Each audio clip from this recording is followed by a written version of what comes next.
I'm motivated by fear. Fear of fear. I hate being scared to do something. It's very simple. This is what I believe, and I'm willing to die for it. Yeah. Period. You can't be scared to die for the truth. The truth is the only thing that's ever going to be constant. And you can't fear what might happen to you if you were to tell the truth. Because what happens to you if you don't tell the truth is worse than telling the truth will ever be. The first step before anybody else in the world believes it is you have to believe it. There's no reason to have a plan B because it distracts from plan A. And I think psychologically, the advantage that gives me over a lot of people that I have been in competition with in different situations is it's difficult to take the first step when you look how big the task is. The task is never huge to me. It's always one brick. I believe, and I learned very young, that you don't try to build a wall. You don't set out to build a wall. You don't say, I'm going to build the biggest, baddest, greatest wall that's ever been built. You don't start there. You say, I'm going to lay this brick as perfectly as a brick can be laid. There will not be one brick on the face of the earth that's going to be laid better than this brick that I'm going to lay in this next 10 minutes. Yeah. And you do that every single day. And soon you have a wall. And soon you have a wall.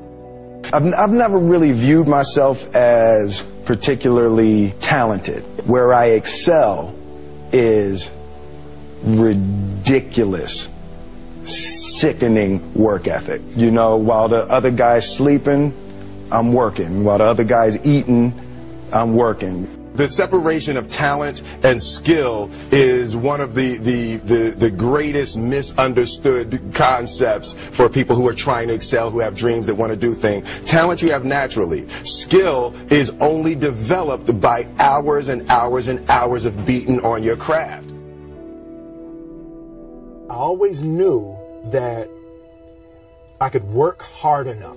There wasn't an issue with discipline, or there wasn't an issue with the ability to sacrifice or the willingness to sacrifice.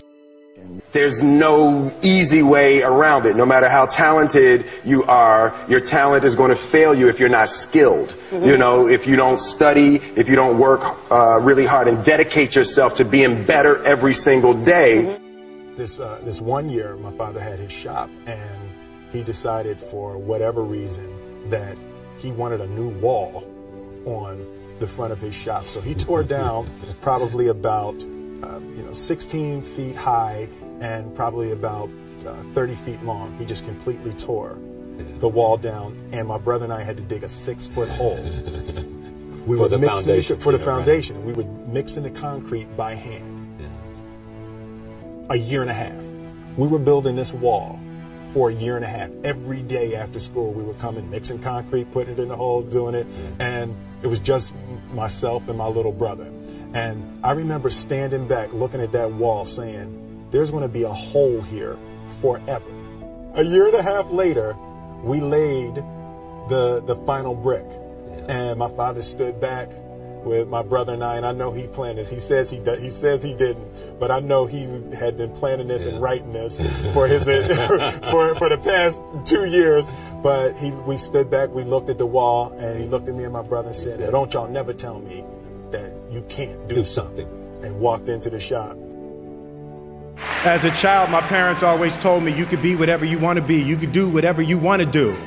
And you know, that office, that position, the highest office on the face of the earth, it was something I heard my parents saying it, but I didn't totally believe it. Yet I went out in the world and I carried myself and I held my head high and I stood there and I looked people in their eyes and I talked to people as if I was deserving of everything that this planet has to offer. I really want to say to children out there and to people who are watching, Confucius said one time, he who says he can and he who says he can't are both usually right.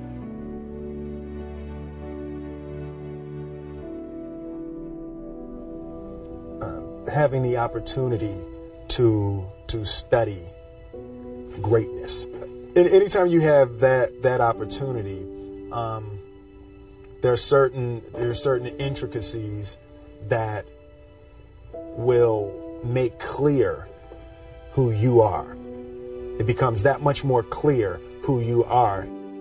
The definition of who I am is very clear to me, and it also redefines who I want to be, in that I know for a fact that I'm stronger than I thought I was.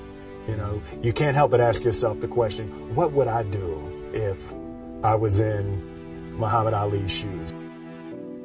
I'm not the best at anything. You know what I mean? Eddie Murphy is funnier than I'll ever be. Denzel is more powerful than I'll ever be. I think that my strength is I can do everything well.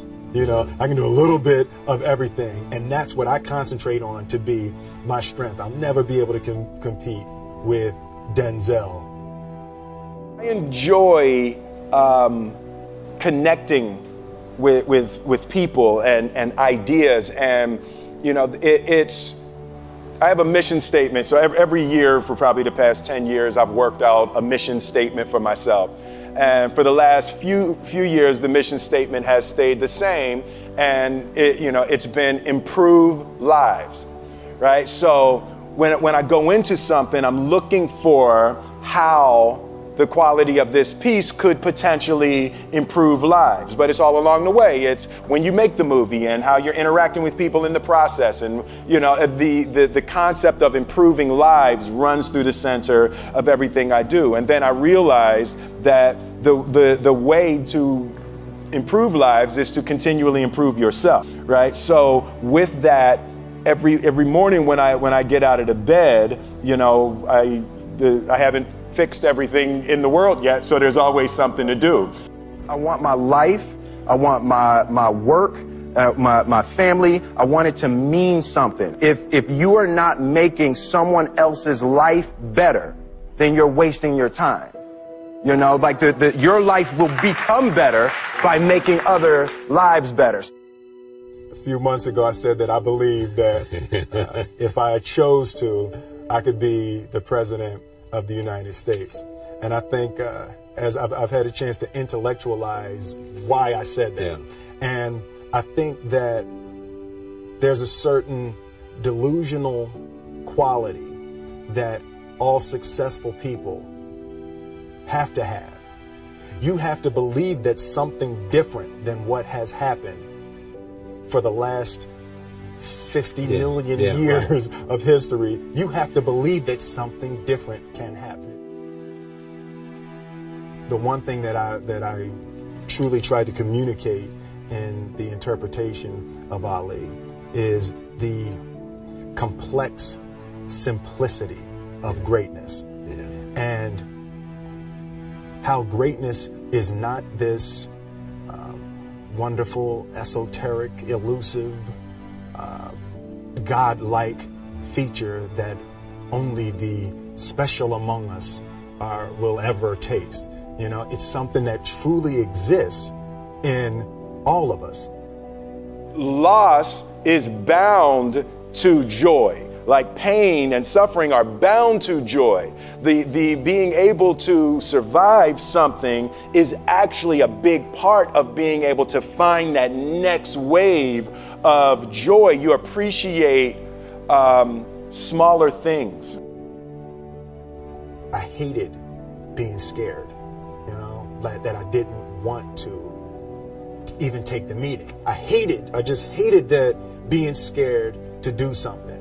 And I think what developed in my early days was the attitude that I started attacking things that I was scared of.